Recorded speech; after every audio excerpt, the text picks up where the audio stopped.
Good evening, everyone. We're privileged this evening to have two of our Pravrajikas from India visiting. Now, tonight's Pravrajika Bhavaniprana will give the talk. She has joined the order in India in 1975 in Chennai. She was initiated by Vireshwarananda Swami in was it in Bellarmine? No, in Chennai itself? Mysore, okay. I met him in Bellarmine, so I didn't know wherever he had been, okay. She has lived in Dakshineshwar, which is right next to where Ramakrishna lived, and they have a wonderful convent there. Has worked in the Nivedita school, in the Nivedita school for at least 12 years, 14 years? 18 years. Yeah, and is now presently in Guntur, which I have never heard of, but it's in Andhra Pradesh in South India, and has been there since 2001. She's also a trustee of the Sarada Math and has to travel to Calcutta to their headquarters 2 or 3 times a year to take care of that business. So I'm so happy that all of you made it here with the rain. I know we're really glad of that. And tonight she'll be speaking on Holy Mother's vision of Vedanta for everyday life. You'll have time to ask questions after the lecture down at the convent while we have supper. So we can hold off the questions till then. Also, use the facilities up here. We have a problem down there. Okay, before you go. Okay, and please welcome Bhavaniprana.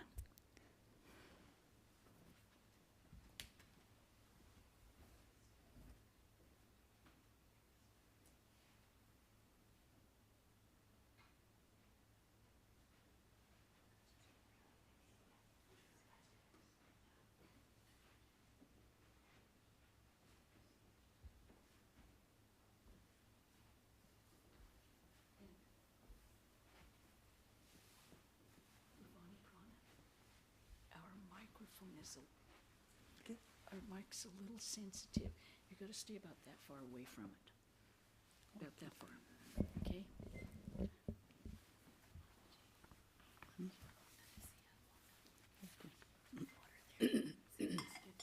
This is okay, this distance? This distance? Yeah, that's the microphone. Enough, I can come. This can't be too.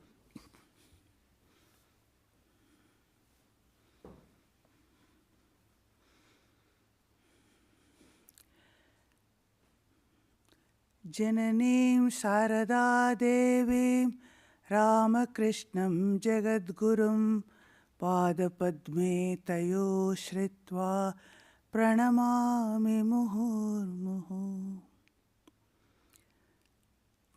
With my pranams to Sri Ramakrishna, Holy Mother and Swamiji, and my pranams to Krishna Pranaji and all other respected Matajis here, devotees and friends. I am extremely glad to be present here on this special day, Swami Vijnananandaji's birthday, to speak about Holy Mother. The topic actually is given Holy Mother's vision of Vedanta for day-to-day life. Vedanta includes both dual and non-dual philosophy, but I would like to focus more on Advaita Vedanta, Holy Mother's vision of Advaita Vedanta in our day-to-day life. Dvaita, everyone we practice, we know, we all do ritualistic worship, etc. But the highest step is supposed to be the Advaita, and about that I am going to focus. When we say that Holy Mother's vision of Advaita Vedanta, when you hear the name of the topic, maybe many of you will be surprised. and asked the question, did Holy Mother know anything about Vedanta, Advaita and all this? Did she ever study? We know she was a village girl. Did she practice sadhana, spiritual practices? Especially this Advaita Vedanta. Is there any record? We all have heard that Sri Ramakrishna, the great master, he had practiced under an adept like Totapuri and had attained that highest state of Nirvikalpa Samadhi also, and remained in that state for 3 days and 3 nights continuously. That all we have an idea. But what about Holy Mother? We have read her life so many times and we find she is constantly immersed in work from morning to night, serving Sri Ramakrishna and his disciples or devotees. Of course, she is also involved in ritualistic worship, worshipping Sri Ramakrishna and all gods and goddesses regularly, daily puja, etc. But is there any record that she practiced Advaita sadhana, the non-dual philosophy also? If you ask like that, we say, of course, there are many proofs, and today I am going to speak a little bit about that. One of them is, I would say, when Holy Mother was staying in Nilambar Mukherjee's house. I don't know many of you have gone to India and visited this place. We know the first center was Baranagar, then Alam Bazar, then third mutt was Nilambar Mukherjee's, the fourth is Belur Mutt. This place is adjacent to Belur Mutt, very near. And at that time, the mutt was at Nilambar Mukherjee's house, and Holy Mother was staying with many disciples. Even monks were staying, and some of her close disciples were staying. One day, when she and her 2 attendants, Yoginma and Gulapma, constant attendants throughout her life, we know, till her end, and they were meditating on the terrace of that building, and both Yoginma and Gulapma were seated on the 2 sides of Holy Mother. And after the meditation was over, they found Holy Mother was still immersed in meditation. She has lost as if the body consciousness. Her mind is soaring somewhere high, and she's not coming down to normal consciousness. And when after a long time, when she came to normal consciousness also, she began saying, "Oh Yogin, where are my hands? Where are my feet?" Then they started pressing her hands and feet. "Oh Mother, here your hands, here are your feet." Even then, she was unable to come to normal consciousness and understand where her body is. That was her high state. Of course, this was not the only one experience. There are many other occasions also when Holy Mother had such similar experience. And while Holy Mother was at Vrindavan, we hear she had some such experience, and she herself narrates how once when she came down to normal consciousness, she felt it so disgusting to re-enter into her own body, lying like a corpse. She did not feel like entering in her own body because completely above the body consciousness, she was in such high level. So such incidents have been narrated here in her life. And other type of evidence also can be given. For example, not the same type what I told before. When Swami Vivekananda returned from abroad and he started Mayavati Ashram, at Advaita Ashram at Mayavati in the lap of Himalayas, and he wished that in that one center, at least one branch of Ramakrishna Math in the lap of Himalayas, at least only non-dual type of spiritual practices must be followed. And he strictly prohibited any ritualistic worship practiced there.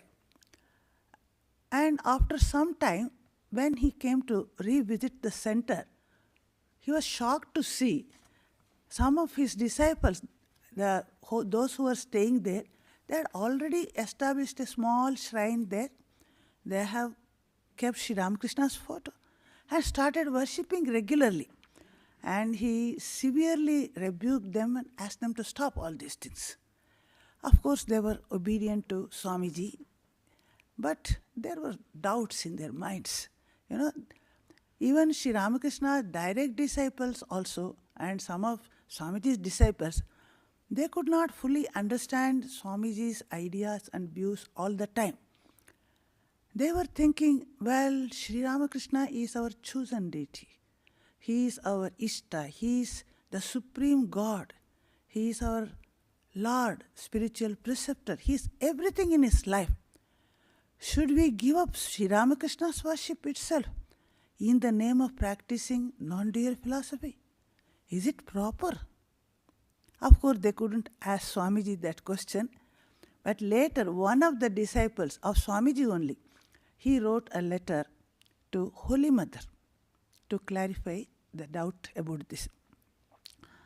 And that was the question, whether it is correct to abandon the worship of Sri Ramakrishna, our Supreme Master himself, in the name of practicing non-dual philosophy. They all thought, oh, Holy Mother was a village girl, uneducated, an orthodox Brahmin widow she is. And what does she? Never studied Vedanta, she never studied Advaita, she has no idea. And also they have seen her constantly practicing ritualistic worship, worshipping Sri Ramakrishna and all other deities, whether she was at Dakshineshwar or Shampukur, Kashipur or Udbodhan, wherever she was. Not only that, even while traveling also, she always regularly worshipped Sri Ramakrishna and other deities, and he, with all flowers and sandal paste and food offerings, and then distributed this consecrated food to devotees. And she was so regular in this. They thought she is established in ritualistic worship. So naturally she is going to support our view. Oh, you can do puja, it doesn't matter. So at that time Swamiji was not there. After this it happened. They were expecting that Holy Mother is going to support our view and we can continue our puja there. But they were very much astonished to get her reply. And she got a letter written in answer to their question. Our master was indeed Advaita, and being his disciples and followers, we are all Advaitins. So what Naren has said is correct only. So this was a very surprising answer from a person like Holy Mother, who had no idea of what Advaita they thought, and her reply. That is, she clearly supported Swamiji's view that Sri Ramakrishna is not only a person, he is not a photo, not an image. He is the essence of Advaita. She is Parabrahman, the supreme reality. He is not a human being, just an incarnation, just one person, personal deity. And when we are worshipping him, we are his followers, we are all Advaitins, the followers of non-dual philosophy. So in this way, when Holy Mother replied, all their doubts were put at rest. Then after that, nobody questioned about that. Even up to this day, we know in Advaita Ashram, Mayavati, it is followed. And now, well taken granted that Holy Mother might have practiced this non-dual philosophy, and she had also reached that highest state of Nirvikalpa Samadhi, the culmination of this non-dual philosophy, and that's why she had supported Swamiji's view that non-dual sadhana should be done in that place. But more than all that, what is more important and relevant to us is to understand the practical implications of this. That is, Holy Mother's understanding of Advaita was not merely an intellectual understanding, intellectual assumption only, but she demonstrated practical Vedanta in day-to-day life to see Brahman in all beings, not only in human beings, even in animals, birds, insects, and even in non-living objects also. She was visualizing, she was having that idea of Brahman present everywhere. And that had become an actual experience to her in every moment of her life. And she expressed it in her day-to-day dealings with others that we can see. In Bhagavad Gita, Sri Krishna says, Vidya Vinaya Sampanne Brahmane Gavihastini Shunichaiva Swapakecha Pandita Samadarshinaha. One who is a knower of Brahman, what are his characteristics? How to know that a person is established in Brahmagnan? So here Krishna tells, such a person has samadrishti, samadarshi, that is same-sightedness, sees the same Brahman in everyone, cutting through these differences of name and form, going behind all this variety and all this what we are seeing all the time, this veil. Such a person is able to witness the Brahman behind apparently different beings, such as Vidya Vinaya Sampanne Brahmane, a Brahmin, a highly learned and spiritual cultured person, and a cow, an elephant, or even a dog, and a Chandala, they say, one very low born in caste. In every place, in every person, such a person, one who has realized Brahman, will be able to see the same Brahman and consider them all as equal. So now when we see in Holy Mother's life, there is a proof of this. She considered all as equal. So when we consider some of her own statements, she says once, what happens when a person advances in spiritual life? Does one grow two horns? Not at all. One sees the same truth which is within oneself in everyone around, even in the lowest person, lowest caste, like Paraya also, he sees same.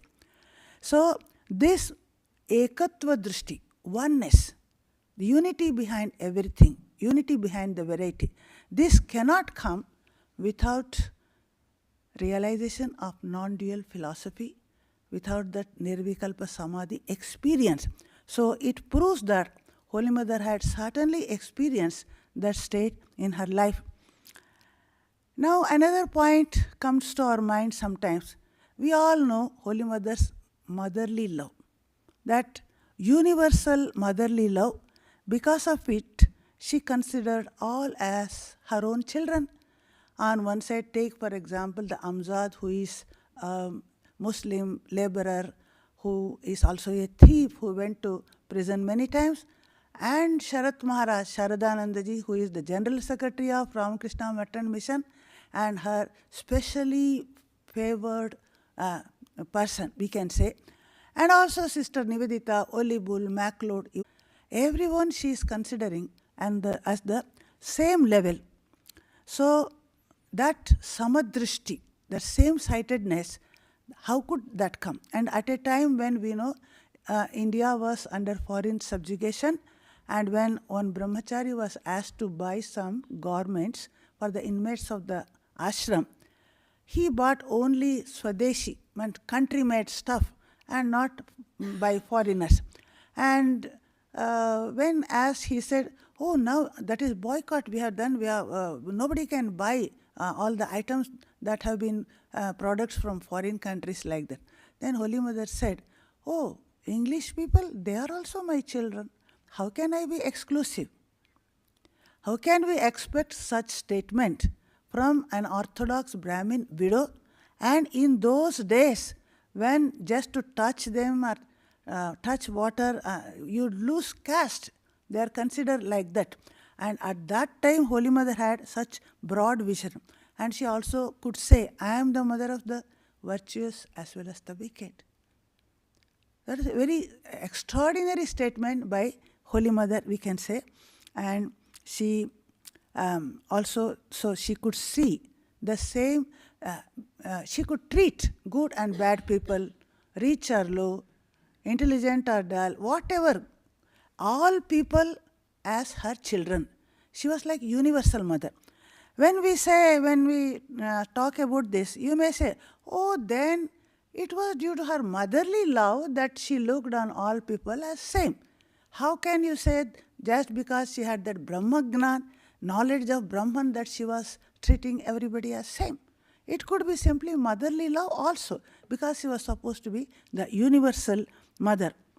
Now what we say to prove our point is, if it was purely knowledge of Brahman without any background of love at all, it would have been purely dry intellectuality. And if it was purely love without any knowledge, then it would be pure sentimentality. So what we see in Holy Mother is neither mere intellectuality nor only sentimentality. Her treatment of everyone, it is a combination of both Advaitic vision and also that universal motherly love. What makes Holy Mother unique, we can say. So we find that knowledge can break through all the barriers, the divisions and differences, and see the same reality behind all. Even love can do it, we know. A love, when you have a highest love, you can treat everyone as same. That universal love also is like that. And love also can break through all barriers and see everybody as the same. So in Holy Mother, both were there. That is, on one side, the knowledge which was leading to the universal love, and that motherly love with perfect support or background of knowledge. Because of that only she had that oneness of vision, that idea of same reality behind all also and love also. That is the basis of her same-sightedness, we can say. And that shows also, so in a way we prove her as a knower of Brahman. And it also leads to accepting all people and giving value and honor to everyone. And we find how Holy Mother, not only human beings, even in animals, insects, everywhere she has this idea. Once she says to her disciple, Ashu Maharaj, one of her sevak, he was attendant, when I was offering food to Sri Ramakrishna, and I saw a row of ants near the offering of Sri Ramakrishna, and I wanted to drive them away. But I could not, because I saw the master in each of these ants. The same hands, the same feet, even in an ant. How can one visualize this idea if one doesn't have that Brahmagnan? So we can clearly understand that she had that idea. And also we all know about that cats. We know Holy Mother's cats story. The cats were very well fed, and they were plumpy in all nicely there. And when Holy Mother, only one person, Gyan Maharaj, is there, he doesn't like them because they are making nuisance everywhere, entering everywhere. He would often beat them. And when Holy Mother is going from Jairambati to Udbodhan, she calls him and tells, well, Gyan, please, you look after the cats well, feed them properly. If they go to a neighbor's house and eat, will it look nice? And then Gyan, plus you should feed them well and don't beat them. Because I am in them also. This is a very extraordinary remark. She could have said, Oh, again, to be compassionate to all beings is noble. You are a monk, you are a spiritual sadhaka. You should look with affection all the creatures. You should not beat them. She said, I am in them. How could she make such a statement? Unless she had that knowledge of Brahman, we can say. So, that also is proving this. And not only this, even towards non-living objects, we know even to a broom or a waste paper basket, we know they were also looked with reverence, and they are not some insignificant nothings. They are part and parcel of your life, and they must be respected and given their proper place. You can't treat them, oh, they are nothing, they are useless. You finish your work and throw them to one corner. That cannot be done. They also were treated with respect and reverence. So that also shows to respect human beings, to animals, insects, non-living objects, everyone with love and reverence. That is definitely the background of knowledge of Brahman was there in her, we can say. And a Brahmagnani is also established in samachittatva, we say. That is an equanimity of mind. That is, under all challenging conditions and situations, one has the same equilibrium of mind. And we see the proof in Holy Mother's life, how she had to live with so many people of different temperaments, contrasting temperament, but she had never any difficulty in adjusting with any one of them, and how many challenges and difficulties she had to face throughout her life, and how she could manage, and that balance of mind and equanimity of mind under all circumstances, that also we can say is definite proof that she had that Brahmagnan. Not only that she was undisturbed under all circumstances, she could say, I never knew what is grief in my life. I always felt a picture of bliss is established in my heart. And that love and that bliss which she had within her, it radiated outside and drenched anyone who came in her contact, and everybody could feel that wonderful thing. Now, Vedanta, we know, it insists that the world is unreal, so everything is Maya. The Advaita Acharyas, the ancient teachers who followed the Advaita philosophy, so many of them had this conviction that Brahma Satya and Jagat Mithya. Brahman alone is real, the whole world is unreal. When such an idea comes in a person, then they would have this idea, what is the good of doing anything in this world? What is the good of taking part in secular activities? After all, everything is Maya. It is nothing, it is going to not to help in any way. So with this sense, what happens is, many of them will have a sort of negative emphasis on life situation, in negative attitude towards life. Everything is unreal. We have to go and stay in some cave, temple, in some cave or some river bank or some hill where nobody can disturb us in meditation, and we will dive deep in meditation. We don't care what happens to the neighbor, nothing. We are not bothered, because that is unreal. So this negative attitude towards life and negative emphasis towards all human relationship, that possibility was always there. But the Advaita philosophy which Sri Ramakrishna showed us, and which Swamiji preached to the world, and which was demonstrated by Holy Mother in her life, was fully of positive attitude and emphasis on human relationship. Holy Mother did not say the world is unreal, nobody belongs to you. On the other hand, she says the whole world is your own, nobody is a stranger. Having Brahmagnan, she could say the world, entire world belongs to you. Nobody is a stranger. This shows a positive attitude towards life, the human relationships. Though they are practicing Advaita philosophy, that difference we can clearly make out in Holy Mother's this one. So, Holy Mother herself had this idea. She made the whole world her own, and she did it, of course, with Advaita knowledge as well as her universal motherly love, we accept. But so we can say that pull and love that we feel towards Holy Mother is not attachment, it is the binding force. We are all bound by that love. In our organization, all the devotees, you have all come here. Holy Mother is binding all of you with her motherly love. Don't think it is an attachment, we should give up this and all. It is not like that. Side by side with Advaitic highest knowledge and that motherly love, how she captures all of us, we can see. And in Ishopanishad it is said, Ishavasyamidam sarvam etkincha. So the whole world should be enveloped with the idea of the Isha, the ruler, supreme God.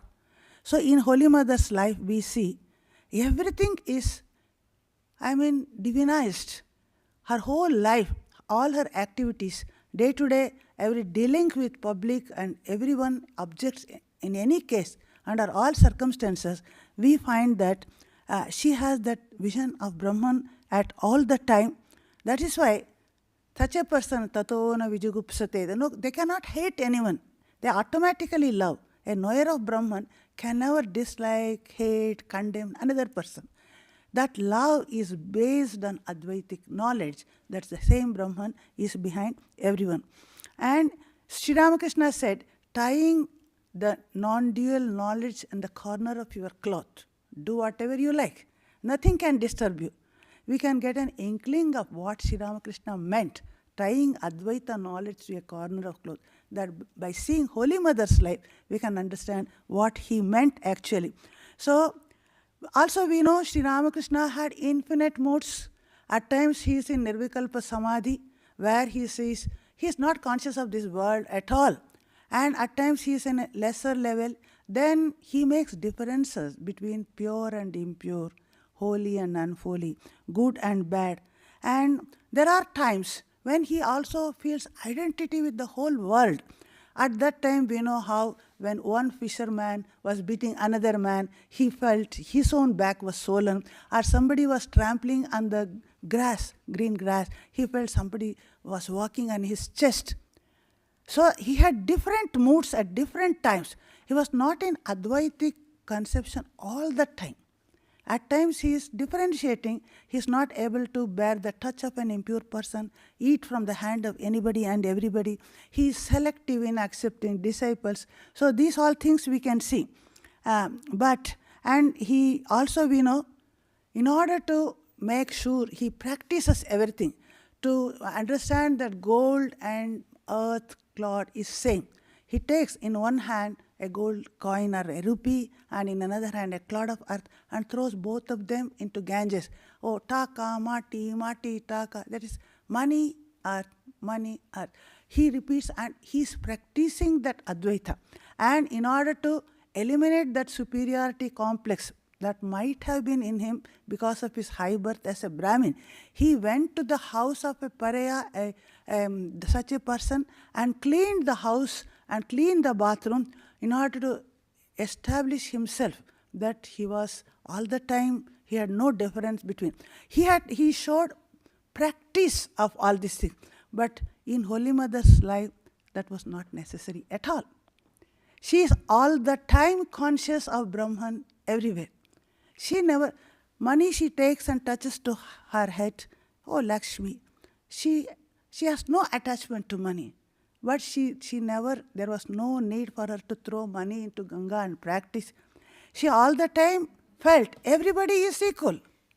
She didn't practice like Sri Ramakrishna, that Advaita philosophy, and to demonstrate to himself or to the world, but all the time conscious of Brahman everywhere, behind everybody and everything. And we find that all differences of names and forms, she could pierce through that. She could see at the same time the names and forms and also the Brahman behind. That unity behind and the variety, both she is able to see. That is why she can treat everyone as same, and at all times Not only at the time of sometimes she's differentiating, sometimes she's not differentiating. No, not at all. There is that Bheda Gyan is not there. She could go behind all differences and see Brahman always. And she was perfectly at ease while staying with all sorts of temperaments, half mad, fully mad, good, bad. She has no difficulty. We have to practice. Oh, I should not find fault in others. I should behave well. No practice. She is naturally, spontaneously, she is able to do that. Again, she experiences that Brahman. So, to experience Brahman only in Samadhi, of course, it is indeed great. No doubt. But to experience Brahman at all times, even in our day-to-day life, with eyes open or eyes closed, doing any ordinary work, cleaning or cooking, even at that time, is it not something very strange, extraordinary? Actually, she beats all our conception of Advaita knowledge and conception also. That is, she sees Bahutva and Ekatva at the same time. She sees all people different. She shows love, she does everything. At the same time, she is also able to see Brahman. She doesn't try and put with effort. Spontaneously and naturally she is doing both of the things. That is something very extraordinary, I feel. So what happens when a person has reached that stage is clearly expressed by Sister Nivedita's that famous quotation I always like to quote. If the many and the one be indeed the same reality, then it is not only that all modes of worship alone, but equally all modes of work, all modes of struggle, all modes of creation, which are paths to realization. So, no distinction henceforth between the sacred and the secular. To labor is to pray, to conquer is to renounce. Life itself is religion. So, such is the case in Holy Mother's life, we see. For her, the kitchen is her temple. All the cooking vessels, they are her articles of worship. And she is constantly worshipping the Supreme. She is seeing Brahman everywhere and in every action. Work and worship have become one in her case. The same. So, it is life itself have become a continuous prayer. Life is a continuous prayer in her life. That's Sister Nivedita's quotation, I feel so appropriate in Holy Mother's case. We don't say in Sri Ramakrishna's case or Swamiji's case. We can say all the time it was appropriate. But in Holy Mother's case, we would say at every moment of her life, in day-to-day dealing, it was possible for her to do. A village girl, uneducated girl, and a Brahmin widow, had no any other teaching from anyone. That by practical experience in her life, that Advaitic came into her. And also Advaita philosophy, we know, it makes a person fearless. When you see Brahman in everyone, then what is there to fear from? I have no fear from anybody because I see Brahman everywhere. So Holy Mother is able to deal with a dacoit, a cruel person without fear. She is easily going and telling, I am your daughter. And she is able to deal with that Harish, insane Harish, who was following her with a bad intention. She could deal with it. An ordinary village girl, we cannot profess we can do it with all our education, our degrees and all. Can we deal in the way she dealt with them? Because a realized person has absolutely no fear. Sees the same Brahman everywhere. That is also, we can say, this fearlessness was based on the knowledge of Brahman within her, certainly. And her intense sympathy and compassion, that also should be mentioned. In Gita it is said, Atmopam yena sarvatra samam pashyati yorjuna sukham va yadiva dukkham sayogi paramataha. In the 6th chapter. That is, one sees on all as oneself. Atmopam, just as I deal with myself, I deal with everyone. That is possible only for a Brahmagyani. So that is the reason when others were unhappy, Holy Mother felt the grief was hers. They were happy. She is feeling that happiness is hers. We know the incident of a woman who had lost her son and started weeping in her friend. And she is also weeping Holy Mother is feeling her, identifying herself with that person in grief and herself weeping. And everybody came running to see what is this Holy Mother weeping so loudly. And everybody was surprised. At the same time, you can observe she was not at all attached anywhere. After a few moments, she is perfectly normal, her previous self. It was her intense sympathy for other people's misery, and she could remove their misery by feeling oneness with them. We can see.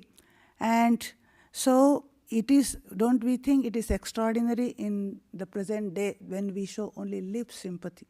We hear somebody say, oh, poor thing. A little bit will, but is it really coming so much from intensely that I feel oneness with the other person and feel that sympathy? That is not there in us. So the life is like that. We are dealing in this life, but Holy Mother is an example and an ideal of the highest realization in human life where one can reach without any academic education, without any sophistication, without, but of course she had Sri Ramakrishna's love and grace, and she had that innate spirituality, that purity. She reached to the highest level, and her Advaitic knowledge, really, it is so extraordinary, I would feel, in this world of so much of hatred, miseries, and differences, and all this. And she could experience that, and she could prove, demonstrate in her life, and everybody can, those who came in her present, they all could feel that in their lives. So with these few words, I am going to close my short, short or long, I don't know, speech. And may Holy Mother's that realization, may she bless that we all may have a little bit of that understanding by her grace and be able to deal with these transactions of this world with such realization in our life also. Om asato ma sadgamaya tamaso ma jyotirgamaya mrityor ma amritangamaya.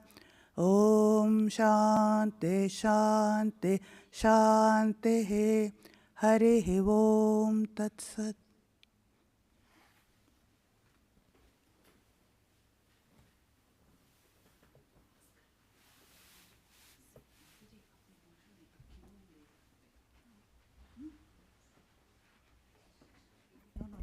Thank you so very much. This was a wonderful, wonderful talk of showing us all how Holy Mother lived the most seemingly ordinary life and all the time was experiencing the highest realization. You did it, you explained it, you showed it to us so beautifully. Thank you. We feel very blessed that you're with us. And at the same time, now we'll be going down to have potluck. I'd like to introduce so that you know, this is Swami Pravrajika Bhavaniprana, who will be speaking on Saturday and Sunday also. So now you've got both names, Pravrajika Bhavaniprana and Pravrajika Bhavaniprana. Thank you so much for coming, and we will go down to the convent now.